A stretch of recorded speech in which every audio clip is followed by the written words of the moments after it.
alam niya na hindi pala madali yung buhay sa Marianas Island, no? Kasi yung mga 1670s, no, kahit alam naman natin na halos walang mga karsada, kahit yung biyahe sa dagat, no, mahirap. Yung mga tao na pinuntahan nila, hindi naman talaga very welcoming in the faith, no.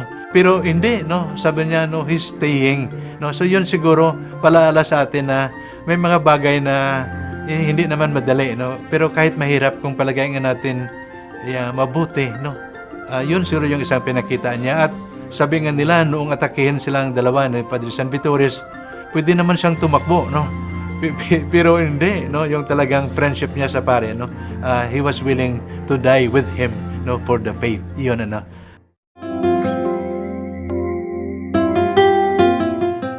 Sa inyo pong ating mga kapatid, inanyayahan ko po kayo, una, pasalamat tayo sa Panginoon, binigyan tayo ng bagong santo, San Pedro Calungsod. Sana nga po, yung ilan sa inyo makapunta sa Roma, October 21, 2012. Kung hindi man, sana nga po, makapunta kayo sa Cebu, November 30, 2012. Ito ay ating Thanksgiving Day.